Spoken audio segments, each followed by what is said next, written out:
ಹರೇ ಶ್ರೀನಿವಾಸ. ಎಲ್ರಿಗೂ ನಮಸ್ಕಾರ ಸ್ನೇಹಿತರೆ. ಮಾಘ ಪುರಾಣದ 30ನೇ ಅಧ್ಯಾಯವನ್ನು ಇವತ್ತು ತಿಳಿಸ್ತಾ ಇದ್ದೀನಿ. ಇದು ಕೊನೆಯ ಅಧ್ಯಾಯ. ಮಾಘ ಮಾಸದಲ್ಲಿ 30 ದಿನಗಳು ಮಾಘ ಪುರಾಣವನ್ನು ನೀವೆಲ್ಲರೂ ಶ್ರದ್ಧಾಭಕ್ತಿಗಳಿಂದ ಕೇಳಿದ್ದೀರಾ.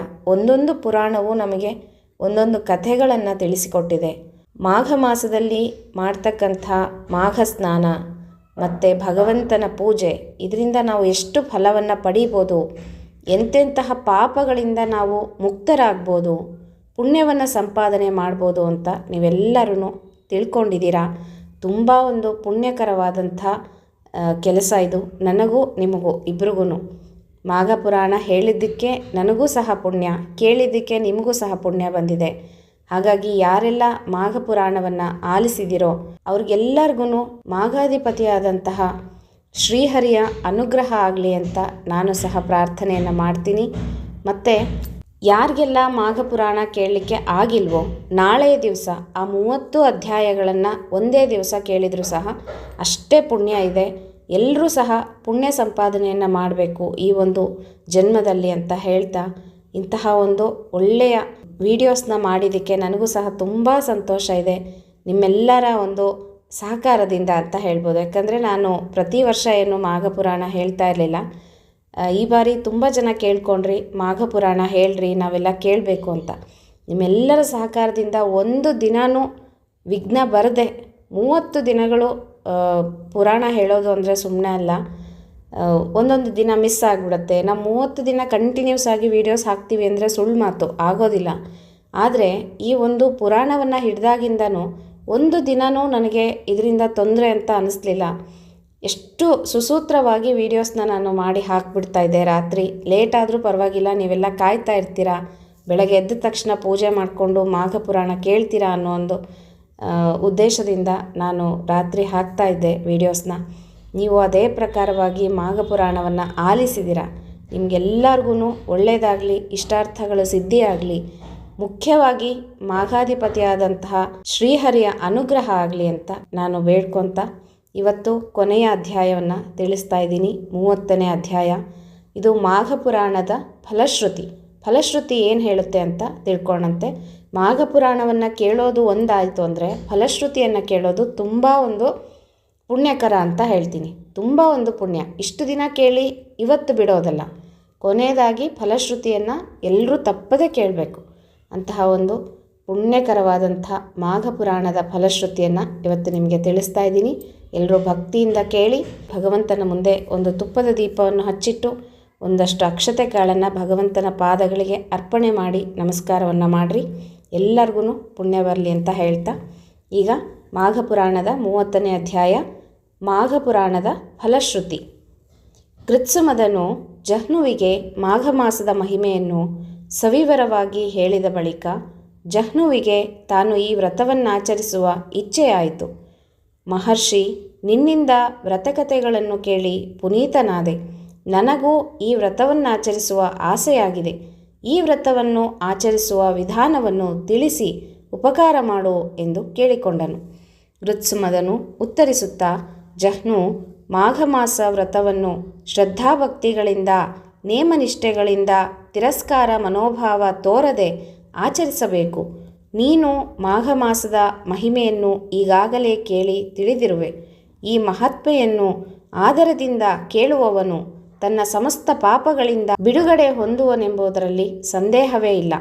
ನೀನಾದರೂ ಮಾಘ ಮಾಸದ ಶುಕ್ಲ ಪಕ್ಷದ ಪಾಡ್ಯದ ಮೊದಲುಗೊಂಡು ಮಾಘ ಬಹುಳ ಅಮಾವಾಸ್ಯೆವರೆಗೆ ಇಡೀ ಮಾಸ ಪೂರ ಪ್ರತಿನಿತ್ಯ ಸೂರ್ಯೋದಯ ಕಾಲದಲ್ಲಿ ನದಿ ಜಲಗಳಲ್ಲಿ ಸ್ನಾನ ಮಾಡಿ ಪಾವನನಾಗು. ಭೂಲೋಕವಾಸಿಗಳಿಗೆ ಭವಬಂಧನದಿಂದ ಪಾರಾಗಲು ಇದು ಸುಲಭೋಪಾಯವಾಗಿದೆ. 3 ಲೋಕಗಳಲ್ಲಿಯೂ ಈ ವ್ರತಕ್ಕೆ ಸಮಾನವಾದಂಥ ವ್ರತ ಇನ್ನೊಂದಿಲ್ಲ ಎಂದು ಹೇಳಿದನು. ಕೃತ್ಸುಮದನಿಂದ ಆದೇಶಿತನಾಗಿ ಜಹ್ನುವು ಮಾಘ ಮಾಸದಲ್ಲಿ ಮಾಘ ವ್ರತವನ್ನು ವಿಧಿವತ್ತಾಗಿ ಆಚರಿಸಿ ಪುಣ್ಯಭಾಜನಾದನು. ಈ ಪುರಾಣ ಕಥೆಗಳನ್ನು ಶಂಕರನು ಪಾರ್ವತಿಗೂ, ಸೂತ ಪುರಾಣಿಕರು ಶೌನಕಾದಿ ಮುನಿಗಳಿಗೂ ಹೇಳಿದರು. ಸೂತ ಪುರಾಣಿಕರು ಮಾಘ ಪುರಾಣವನ್ನು ಹೇಳಿ, ಶೌನಕಾದಿ ಮುನಿಪುಂಗವರೇ, ಹಿಂದೆ ಕೈಲಾಸದಲ್ಲಿ ಸರ್ವಮಂಗಳಿಯೂ ಭವಾನಿಯೂ ಪರ್ವತರಾಜನ ಪುತ್ರಿಯೂ ತನ್ನ ಅರ್ಧಾಂಗಿಯೂ ಆದಂಥ ಪಾರ್ವತಿಗೆ ಶಂಕರನು ಹೇಳಿದ ಮಾಘ ಮಾಸದ ವ್ರತಕಥೆಯನ್ನು ಸವಿಸ್ತಾರವಾಗಿ ನಿಮಗೆ ಹೇಳಿದ್ದೇನೆ. 12 ಮಾಸಗಳಲ್ಲಿ ಶ್ರೇಷ್ಠವಾದಂಥ ಮಾಘ ಮಾಸದ ಮಹಿಮೆಯನ್ನು ಶ್ರದ್ಧಾಭಕ್ತಿಗಳಿಂದ ಕೇಳಿದ ನಿಮಗೆ ಶುಭವಾಗುತ್ತದೆ. ಈ ವ್ರತವು ಸಂಪತ್ತನ್ನು, ಆರೋಗ್ಯವನ್ನು, ಸತ್ಕೀರ್ತಿಯನ್ನು ಕೊಡುತ್ತದೆ. ಆಯುಸ್ಸನ್ನು ಹೆಚ್ಚಿಸಿ ಸುಖ ತರುತ್ತದೆ. ಕಡೆಗೆ ವೈಕುಂಠ ಲೋಕ ಪ್ರಾಪ್ತಿಯಾಗುವಂತೆ ಮಾಡುತ್ತದೆ. ಈ ವ್ರತವನ್ನು ಋಷಿಮುನಿಗಳು, ವಸಿಷ್ಠಾದಿ ಮಹರ್ಷಿಗಳು, ರಾಜ ಮಹಾರಾಜರುಗಳು ಆಚರಿಸಿ ಪುನೀತರಾಗಿದ್ದಾರೆ. ಮೋಕ್ಷ ಬಯಸುವವರಿಗೆ ಮೋಕ್ಷವನ್ನು, ಸ್ವರ್ಗಲೋಕ ಬಯಸುವವರಿಗೆ ಸ್ವರ್ಗಲೋಕವನ್ನು ಈ ವ್ರತದ ಫಲವು ನೀಡುವುದು. ಮಾಘ ಸ್ನಾನವನ್ನು ಉಪೇಕ್ಷಿಸಬಾರದು. ಈ ಸ್ನಾನವನ್ನು ಸಂಕಲ್ಪ ಮಾಡಿ ಕೈಗೊಂಡು ಹರಿಪೂಜೆ ಮಾಡಬೇಕು. ಸ್ನಾನ ಮಾಡುವಾಗ ಶ್ರೀಹರಿಯ ನಾಮಗಳನ್ನು ಉಚ್ಚರಿಸಬೇಕು. ನಾನು ಮಾಡುವ ಮಾಘ ಸ್ನಾನಕ್ಕೆ ತಕ್ಕ ಫಲವನ್ನು ಕೊಡೆಂದು ಭಗವಂತನಾದಂಥ ನಾರಾಯಣನಲ್ಲಿ ಪ್ರಾರ್ಥಿಸಬೇಕು. ಸ್ನಾನ ನಂತರ ಪೂಜೆ ಮಾಡಿ ಹರಿಕಥಾ ಶ್ರವಣವನ್ನು ಮಾಡಿ ಬ್ರಾಹ್ಮಣರಿಗೆ ಸಂತರ್ಪಣೆ ಮಾಡಬೇಕು. ಮಾಘ ಮಾಸದ 30 ದಿನಗಳು ದಿನಕ್ಕೊಂದು ಅಧ್ಯಾಯದಂತೆ ಪಠಿಸಬೇಕು.